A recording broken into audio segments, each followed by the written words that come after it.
1, 2, 3, 4. They call her Lady Luck, but she don't feel so lucky lately. Another name could take its place to suit her since the day she gave away her dice and playing cards. The games that made her famous. The face of the insatiable is shaking off the chaos. She's not waiting for her lucky break. She's not a member when they let her in the club. She's not waiting for her luck to change. A secret handshake that was made up on the spot.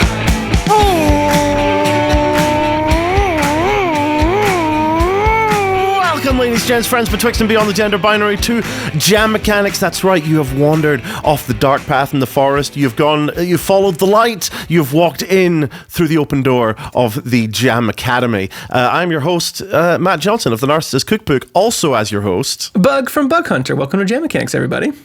Hello, Bug. How was your week? How you doing? I'm doing really, really well. Good, great. We take the podcast box. It's so easy to make a podcast. If you've never listened to this podcast before, Matt and I are professional songwriters. What we're going to do is we're going to get challenged to write a song. We're going to go away for 3-ish hours. We come back, we show off the song that we wrote, and then we talk about what we liked and what we didn't, what we're going to do with it. Most of the time, it's pretty good. Well, how do we usually start this show? I Let me feel think. I feel more adrift. You know what it is? I'm going to tell the people. We've been talking for like an hour and a half before we hit record today. We've already been on this call. We've already done we've talked about pluribus. We've talked to my dad. My dad was on this call for a little bit. Exactly. You guys missed out. But it does mean that it's just like, okay, how do we start a conversation? Now we have to pretend that we're starting a conversation after we've been talking for an hour and a half, and we don't know how. You know what might work to help us have a conversation? Yeah, okay. What if we gotta get to know each other? We gotta get to know each other. Record. We've only done like 45 episodes of this show. It's not true. You're off by 10. 55? Are we in season 5? I think this is song episode 36. Add in some retrospectives and this is 40. This is 40. Wait, no. No, because we're 40. This is episode 6 of season 4. Yeah. So that would be 36. I guess you are right. Yeah. Yeah, okay, no, that's fair. We checked the spreadsheet. I've realized where I went wrong. I was assuming Hey, season Matt, 1. Look, everyone knows where you went wrong. starting at episode 11. Yes, we did start at episode 11. We've done 36 episodes of this show, and I don't know a single thing about you, Bug, so I've got a question for you. Let's hear it. This is a question from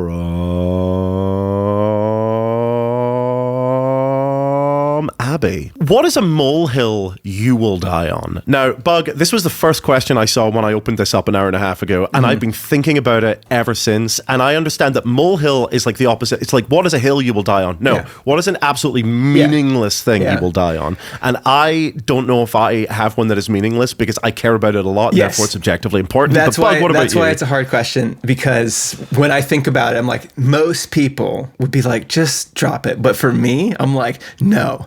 I get so mad about this all the time. Okay. So, predictable is safe, Matt. If everyone follows the rules, everyone is safer. Do you ever find yourself in a situation when you're driving and you'll come to an intersection of some kind and someone will do the little wave, the little no you, even though they have the right of way? Yes. The intersection nearest my neighborhood is a two-way stop. Traffic coming into the neighborhood does not have a stop sign. Me leaving my neighborhood, I have a stop sign. Some people will stop and they will do like, you go.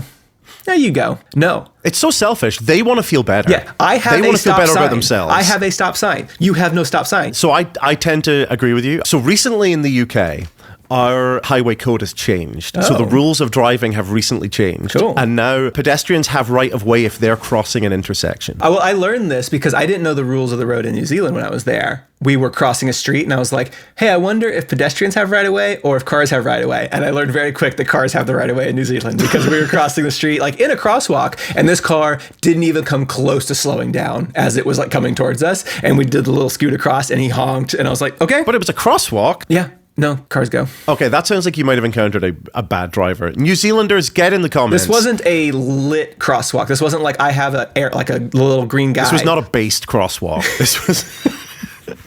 Sure was not lit. It didn't have a little green guy for me to go. But then what's a crosswalk? It was like a crosswalk without a little green guy means you always have right of way. Not in New Zealand, according to this Well, then guy. why have a crosswalk? Because that's Is a crosswalk just like, if you're going to get run over, do it here? It's the easiest place to clean up. No, I agree with you, yeah. Anyway, here's my molehill. Go off, King. I think someone who, for example, does a hit and run Yes. is a less bad person than someone who routinely litters. I've heard this rant before. Rule of debate, I'm gonna take the opposite stance, and I'm gonna be like, littering's cool. No. Oh, if you hit someone, if you hit someone in the road in the middle of the night and you freak out and drive away, like you've just had a traumatic experience and you're just like, you don't know how you're going to respond to that. I think that is forgivable. I think you will serve consequences for it, but I think it is forgivable. If you're just out there every day just being like, I finished my McDonald's, I don't care, I'm going to throw it on the ground, and you do that. Like, if it's an accident, fine. But if you're just doing that routinely, if you're just throwing McDonald's wrappers out of your car, if you're just throwing cigarette butts on the floor, I think you fucking suck. And I would be less inclined to forgive you as a person than if you did like a hit and run. Yeah. A state-sponsored death penalty for litterers. I hear you. Okay. Well, don't misinterpret what I'm saying. I also don't believe in the state. I feel like it should be the punishment should be metered out by the public. Oops, all Batman. Yeah, I agree. Good. Ask me a question. I got you. Yeah, I got you. This is how conversations happen between regular people. Okay, here's a question. JDV asks us if Bug and Matt, which is us, decided to collab and make a project outside of music, so TV or a movie or a book or a stage show, what would your dream project to make together be? Because we work well together. We have been putting on shows together for 3 years. We've made a podcast together, which is popular with the people listening to it. Like if we were like, all right, project number 3. I'm pretty sure you could make the leap into more general storytelling pretty easily. I mean, a collection of short stories. I feel like we're more likely to like do whatever the equivalent is of like launching a hot sauce company. It wouldn't be a hot sauce company, but I feel like the closest thing that we would actually do is something like that. I mean, every celebrity has their wine. What would our wine be called? I want it to be like Dan Aykroyd vodka, like vodka filled with like alien piss or whatever it is he makes. You know what I mean? Hot sauce for people who can't handle cold sauce. Sauce for people who cold sauce. Cold sauce. We've reinvented mayonnaise. It's not mayonnaise. No, it's not mayonnaise. No. It's blue, obviously. Yeah. And it's cold sauce. It cools it down. People don't know this about me, and I'm going to just put a little more lore in the chat. I don't like hot food, not hot spicy, hot temperature. If I make a frozen pizza, the first thing I will do when I take it out of the oven is I'll put it back into the freezer for 5 minutes so that it cools down, because I do not like hot food. I don't think I knew this. I know that your mom likes room temperature Diet Pepsi. Why do you know that? Wait, because I'm a Diet Pepsi fiend, and your mom's always like, I've got Diet Pepsi, it's in the cupboard. Yes, okay. Yes. No, I like cold food. So cold sauce, it's blue, and it makes your food colder, quicker. Oh, you mean literally colder? Yes. I got a skillet cookie the other day that had some ice cream on it. The guy was like, the skillet's a little bit too hot, don't touch it. Yeah. And then I looked and I just saw like a drip of ice cream dribble down the cookie, hit the skillet, and immediately boil. That's where you need cold sauce. You pour the cold sauce on the skillet. Do you got any cold sauce? Do you have any of the Jam Mechanics cold sauce? Except in Britain, it would just be called blue sauce. And I don't want to be putting blue sauce on my food. Blooj. Blooj. No, too late. It's taken. From the creators of Jam Mechanics, but unrelated to Jam Mechanics, we bring you Blooj. It's a good product. What does it taste like? I'm going to do my Buck Carter impression. Okay. Wait. Hey, is your fucking food too fucking hot? Is your fucking food too fucking hot? You want to put some Blooj on it? Get the Blooj. And the tag is just like, where's my Blooj? Because that's what you're going to be asking the waiter at every restaurant. How are you spelling Blooj? Because I'm seeing Blooj. Oh, I was doing BLU with an umlaut, GE. Blooj. Like luge, but with a B in front. Cool. I was just seeing like just Blooj. Do we know each other? Yeah. Okay, no. Wait. Yeah, we know each other, Bug. Do you want to do the thing? Do you want to recount our journey so far? Sure. If for whatever reason you're just joining us now, this is the Wikipedia season. We are going 2 clicks away from our previous challenge. So last week I was challenged to write a song about the War on Terror, which I did perfectly. And Matt was given Poison Ivy. And so we're going to both start there. I have the War on Terror Wikipedia page. Matt has the Poison Ivy Wikipedia page up. We both get 2 clicks in order to find a new challenge page for our friend and business partner. Let's do it. Let's see what we got. Right. So I can't do September 11th because that's where you came from, huh? No going backwards. That's where I came from. Oh, right. You mean like that was my origin story? No, you can't go back to September 11th. You have to forget. I think you're going to love this one. I mean, I've sort of lost track of what I think is going to be a good challenge for you because every time I'm just like, this is going to be great. And you go, Matt. So I think this is great. I think I've got a good one for you. I think you're going to be happy with this. There's a lot you can do with this. Do you feel more confident about this or less confident? I feel more confident that this is in your wheelhouse than War on Terror. Matt, I really wanted to give you the first one I clicked on, but that's not how the game works. So the first thing I clicked on was misnomer. Okay, yeah, that's right. It's a name that is incorrectly or unsuitably applied, like referring to the suburbs of a metropolis by the name of the biggest city. So I used to live in Chicago when I actually lived in the suburbs of Chicago. That's a misnomer, right? So I was like, okay, what else is interesting on here that I can give you? And so I found this page right here. Ooh, okay. I'm looking at the Wikipedia page for anachronism. Immediately, there's a picture of Orpheus there. Fantastic. Okay, yeah. Anachronism. If you don't know what an anachronism is, it's something that is inconsistent with the time period that it's in.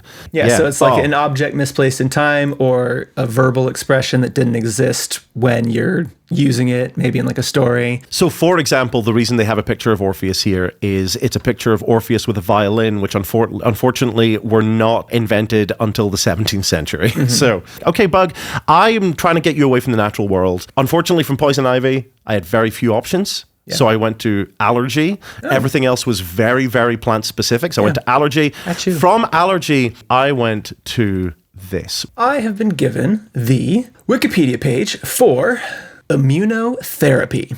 Also known as biological therapy or biotherapy, encompasses a diverse set of therapeutic strategies that harness or modify the immune system to prevent, control, or eliminate disease. So this is vaccines? Yeah, it's vaccines. Cool. Let's get the anti-vaxxers out in the comments. Yeah, so I have anachronism. You have immunotherapy or immunotherapy. All right. Bug, let's go away. We are going to give ourselves 3 hours, no more, no less, to go away, write a song about anachronisms and immunotherapy, and see what we can come up with. If we just write, we can write one big song where cavemen are giving each other vaccines, and boom, that's the episode. I mean, one of the theories is that that's why we invented kissing. What? One of the theories is that that's why people... We invented kissing? Not me and you specifically. From the makers of Blooj.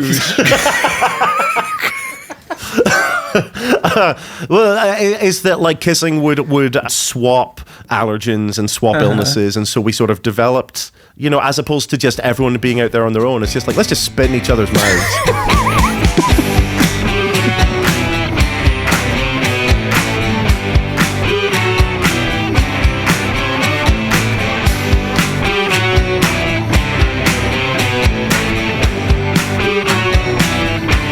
And we are back from the break. Matt, from the Nurse's Cookbook, how was your jam mechanics? I went on a whole journey this time. I came up with an idea, and in fact, there was a recording posted in our chat about 15 minutes after we disappeared, and I was just like, hey, I'm just posting this like rough sketch in here so I can go and get some food. And it hasn't changed much since then. The title has changed.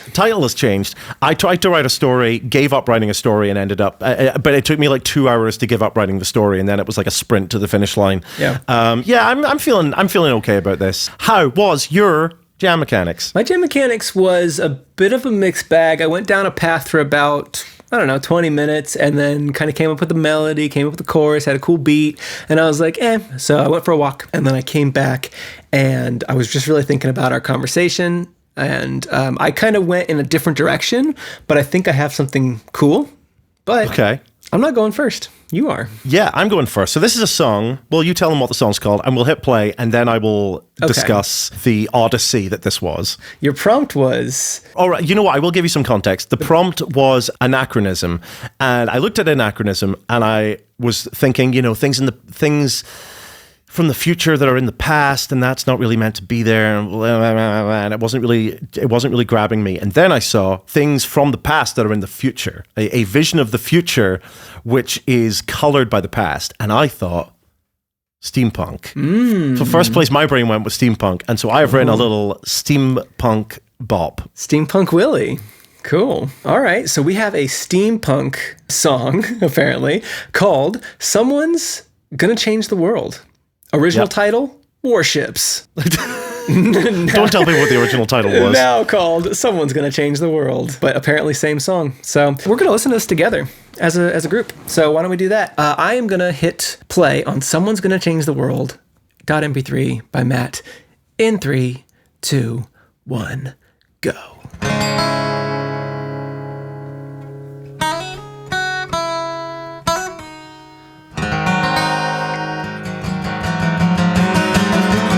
Open up the curtains, let the darkness in. The emperor expired in his bed, and now the power vacuum that was left by him is filling in the air above our heads. Gunships litter in the sky, fuel cells glittering like diamonds. All us ordinary folk gathering below. Whoa, oh, oh, oh. We've got fire in our eyes. Up there, someone's gonna change the world. But the world down here's in short supply.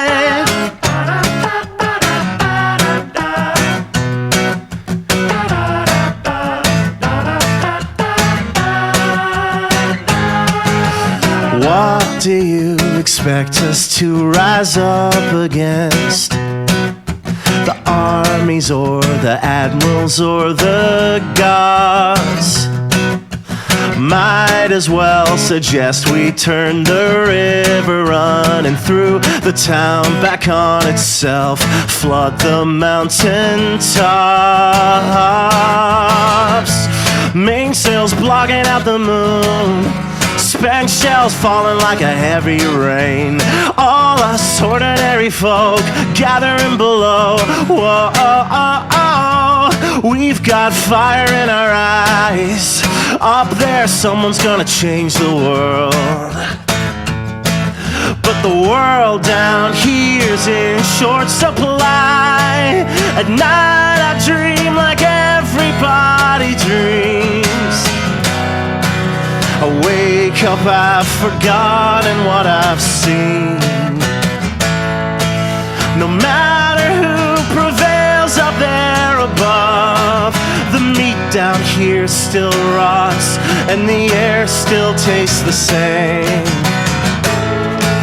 Tomorrow there'll be champagne for the rich, but the only thing that trickles down is piss. Could cut the head off every king, but the meat down here still rots and the air still tastes the same.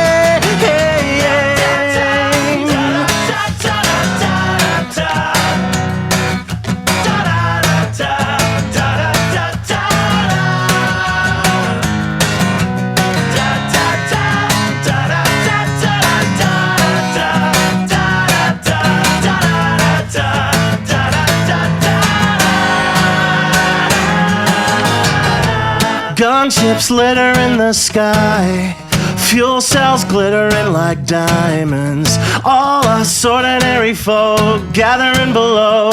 Whoa, oh, oh, oh. We've got fire in our eyes. Up there, someone's gonna change the world.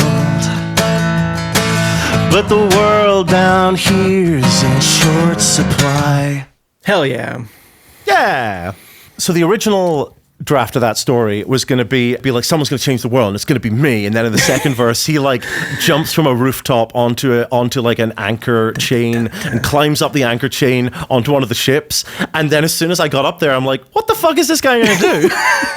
what is this guy's plan? And then I was like, that's a more fun story. It's a more fun story for someone to just be like, I'm just going to ignore this. Literally nothing's going to change or affect me in any way whatsoever. I liked it a lot. I really liked the world building that you did in this. Yeah, steampunk setting. Very cool. This hit on like an idea that I've had in the back of my head for a long time about kind of like the futility of the working class underneath the ruling class, and how it's like they're going to change the world and some, you know, tech god is going to come in and revolutionize this, and it's like who cares? Like it's all for them, and everyone else is just like great, nothing changes. Exactly. So that's the story I ended up telling. Yeah, I think it hits on something super poignant in a very cool way. The imagery here is very cool. I like the part where they were peeing on everybody. It's good. A little bit of water sports. What was it called?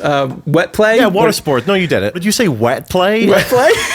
A little bit of wet play in this song that I think has been That's missing. what they call it in Richmond, Virginia. Yeah, that's what I type into Craigslist. Yeah, I was like, so the only thing that trickles down his piss is like verging on a cliche, because I've heard it before.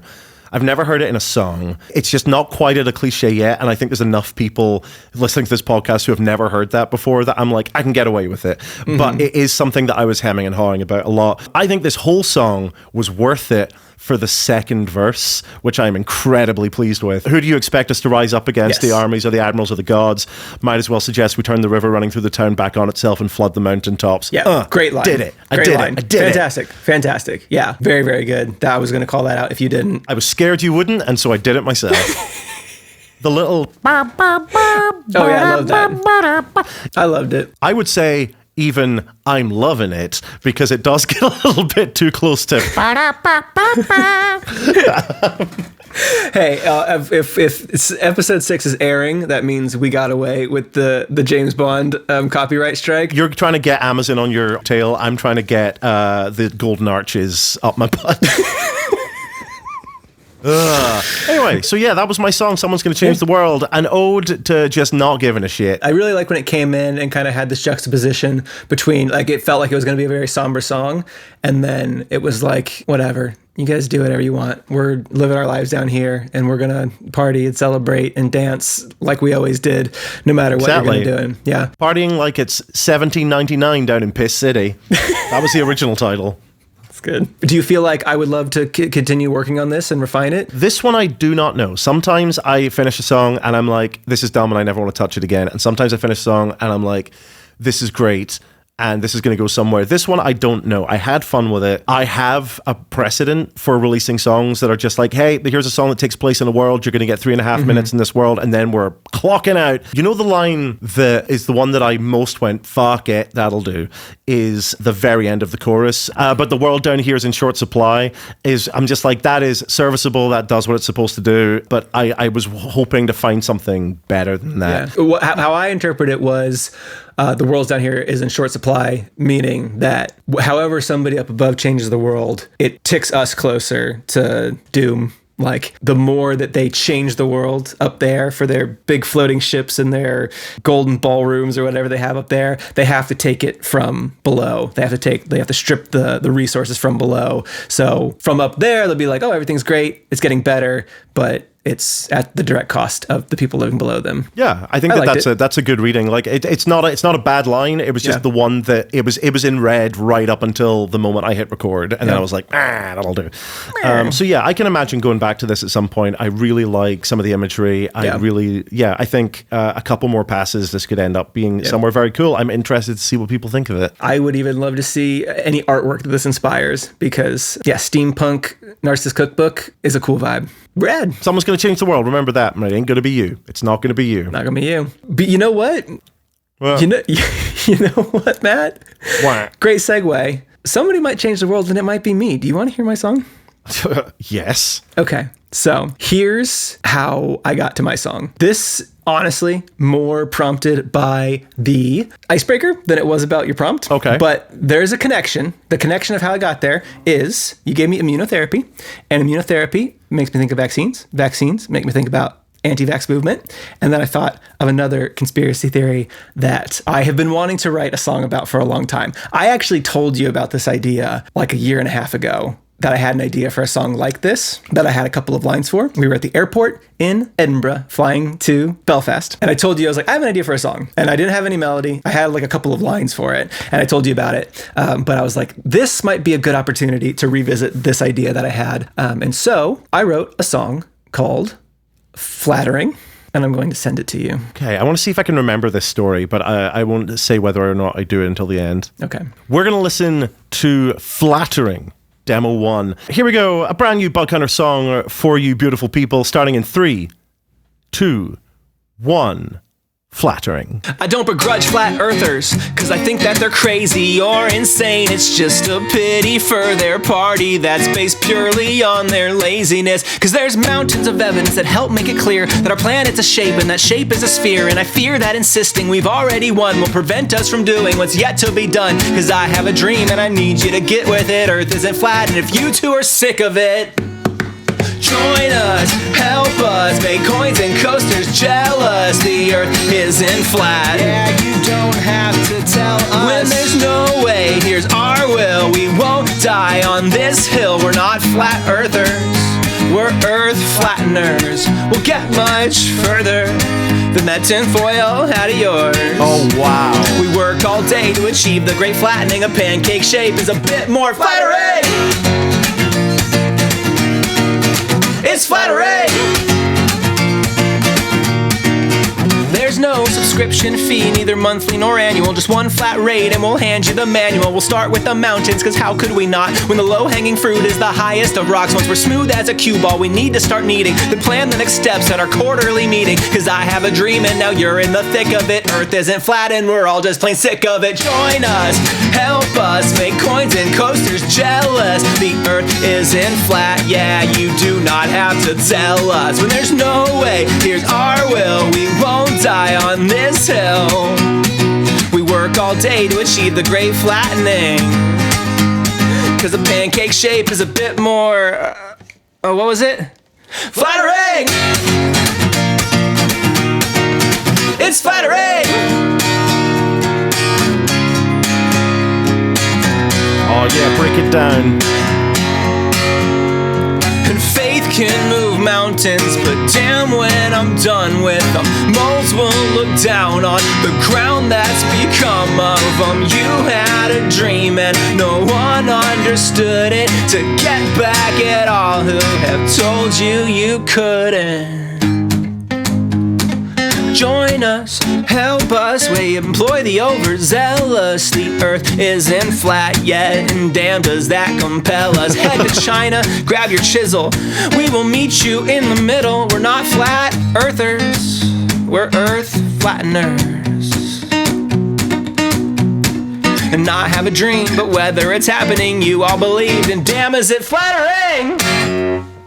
Yeah. I think I do remember that conversation. Yeah, this is really, really good. I love the flattering crowd vocals. Yeah. You're hitting a beat there.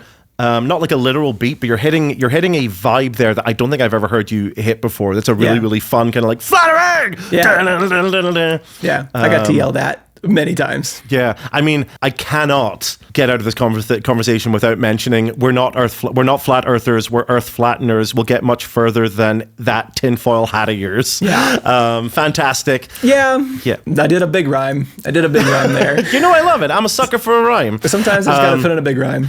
So what we got here is a story about a group of people who are going to flatten the earth. Who see... We're not flat earthers. We're sick of the earth not being flat, and we are going to make it happen through sheer will. There is room in this world. For more room. Yes. The earth is too globular, and it's time we make it a disc. Globular. Yeah. Tell me a little bit more about how you went about writing this song. Okay, so like I said, I told you about this idea like a year and a half ago. I didn't have a song. I had, wouldn't it be funny if I wrote a song that wasn't about flat earthers? It was about a group of people who thought the flat earthers were just too lazy to make their dreams come true. And so when we're talking about molehills, and then you gave me immunotherapy, which led me to vaccines, which made me think about anti-vax, which made me think about flat earthers, I was like, hold on, I have this idea. I've been wanting to write this song for literally like 2 years, so let me just sit down and do it. And so I did. And I really like a lot of the lines in here. It's obviously very fast, might take a second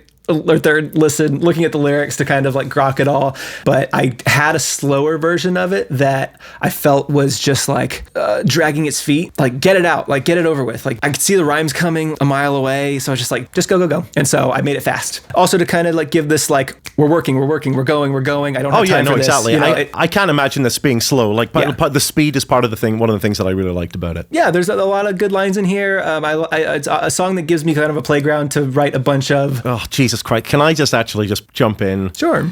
Is this an intentional joke? Yes. Because I have a dream, and now you're in the thick of it. The Earth isn't flat, and we're all just plain sick of it. But yes. Plain is spelled Plane. Yeah. Of course it is, Matt. God. Okay, great, fantastic. It's not funny, but I did it on purpose. Yeah. So again, this is a playground for me, being able to like this. I love the second verse. There's no subscription fees, neither monthly nor annual, just one flat rate, and we hand you the manual. I'm gonna pat myself on the back for that. I'm always going to be here for you, just being like, I got 2.5 minutes, and I'm going to put in as many words as physically possible. Yeah. I've been given a 2-page essay, and I'm going to make this 7-point font. Yeah, but in terms of the chorus, I have mixed feelings on. I think it's kind of fun and bouncy and catchy, but I would like, if I could, to drop the Earth Flatteners joke right when the chorus starts, because I have a dream and I need you to get with it. Earth isn't flat, and if you two are sick of it, I want the joke. This is we're Earth Flatteners, not flat earthers, to hit there. Where right, yeah, that makes sense. But I couldn't find a way to, so I was like, I do the join us, help us, make coins and coasters jealous, and I was like, okay, I'm gonna get to it. Hold on, give me a second. And I was like, working my way through the lyrics. I'm like, okay, I can't put it here. Hold on. And then I got to the end. We're not flat earthers, we're Earth Flatteners. And then we work all day to achieve the great flattening. A pancake shape is a bit more flattering. And then I just kind of put a little zest on the delivery of that because it felt kind of boring without doing something interesting. So that's what then led me to the little crowd stutter step, pause, flattering delivery. Yeah, no, this is great. And I like how you doubled down on that the second time it came along as well. Yeah. And then, of course, as I went to the end of the song, I was like, how does the song end? It would be cool to be able to use the word flattering, because I was like, I think the song is called Flattering, ! To use that as the last word. And I was like, how do I get there? And I was like, okay, well, this song is about taking on a task that is obviously like too big and impossible, but really believing in it and having people be like, you know what? If you say you can do it, I'm with you, and how that could, really kind of boost your confidence. And I look at this song like us being like, hey, I'm just going to start writing music in my bedroom and then hope that like something big is going to happen. And then it does. This is an energy that you are very, very good at tapping into, sort of putting it in the same box as Not Like That. Yeah. Which is like humanizing a completely surreal group of people. Yes. Yeah. The corporatization or unionization of an idea, those two songs definitely have that in common. I mean, yeah, this is people talking about the world, making the world flat in the same way someone would be like, I want to start a community garden,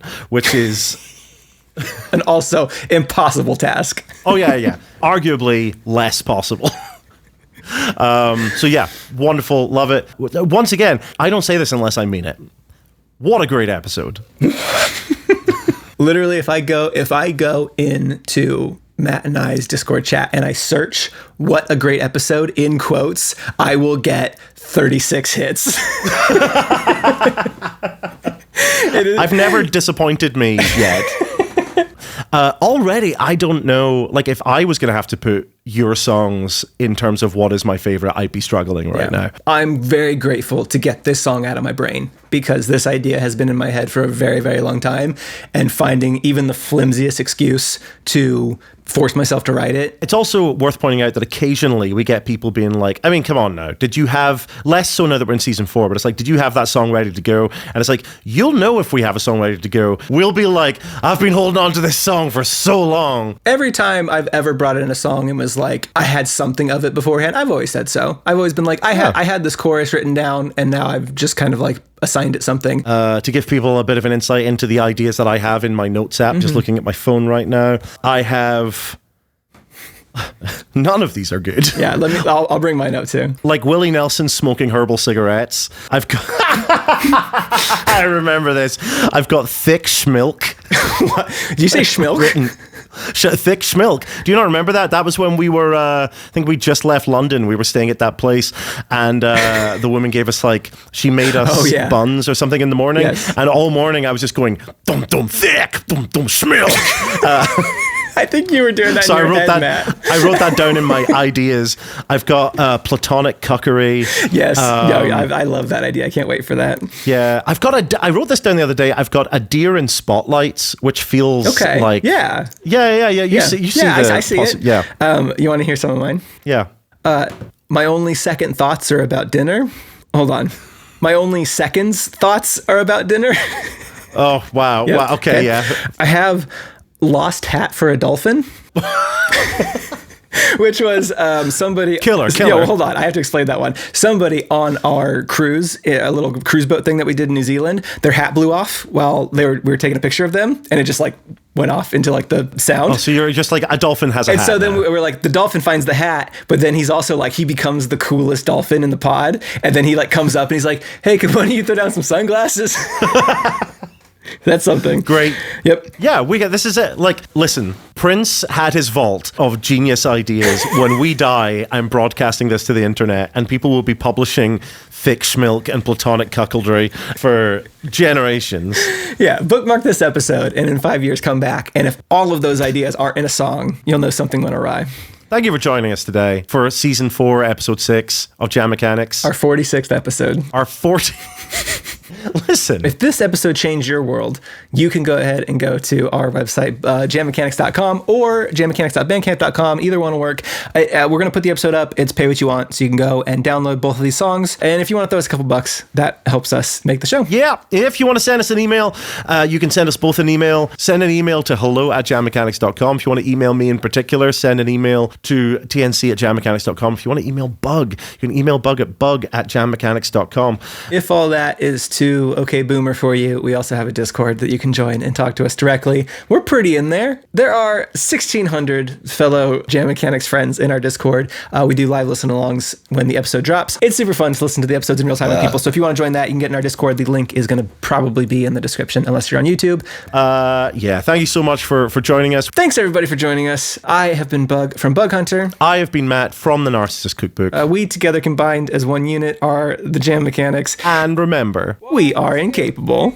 They call her Lady Luck, but she don't feel so lucky lately. Another name could take its place to suit her since the day she gave away her dice and playing cards. The games that made her famous. The face of the insatiable is shaking off the chaos. She's not waiting for her lucky break. She's not a member of the club. She's not waiting for her luck to change. A secret handshake that was made up on the spot.